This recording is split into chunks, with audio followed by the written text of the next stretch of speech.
একদা এক কাঠ মিস্ত্রি, সে কাঠের ঘর বানাতো। তো এক মালিকের কাছে সে বহু বছর ধরে কাজ করছে। তো অনেক বছর পর সে মালিককে যে বললো, মালিক, আমি তো বহু বছর ধরে আপনার কাছে কাজ করছি, তো আমি আমার গ্রামে ফিরে যেতে চাই।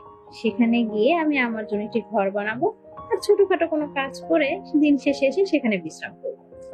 তো মালিক বলল, তুমি যখন চলে যেতে চাও তাহলে আমি তোমাকে আটকাবো না, কিন্তু আমার একটি শেষ অনুরোধ তোমার কাছে, তুমি যাবার আগে তোমার তৈরি করা শেষ একটি ঘর আমাকে বানিয়ে দিয়ে যাও। তো সেই কথা মতো সে কাঠমিস্ত্রি তার জীবনের শেষ একটি ঘর তৈরি করে দিল মালিককে। মালিককে তৈরি করে দিয়ে মালিককে বললো, মালিক, এই নিন আপনার সেই ঘরটি আমার তৈরি করা হয়ে গেছে। মালিক সেই ঘরের চাবিটি তার হাতে দিয়ে বলল, এই নাও, এটি আমার পক্ষ থেকে তোমার উপহার, এই ঘরটি আজ থেকে তোমার। লোকটি মনে মনে ভাবলো, এটা আমি যদি আগে জানতাম যে আমার ঘর হবে, তাহলে আমি এটাকে আরো ভালো করে বানাতাম। এটাতে যে কয়টি খুঁত এখন আছে সেই কয়টি খুঁত আর থাকতো না। ঠিক তেমনি আমাদের জীবনেও কখন কোন কাজ আসে, সেই কাজকে আমরা হেলায় হারাই। আমাদের দায়িত্ব দিয়ে সম্পূর্ণ কাজটা যদি করি, আমরা নিজেরাও ভাবতে পারবো না সেই কাজটি আমাদেরকে কোথায় নিয়ে যেতে পারে।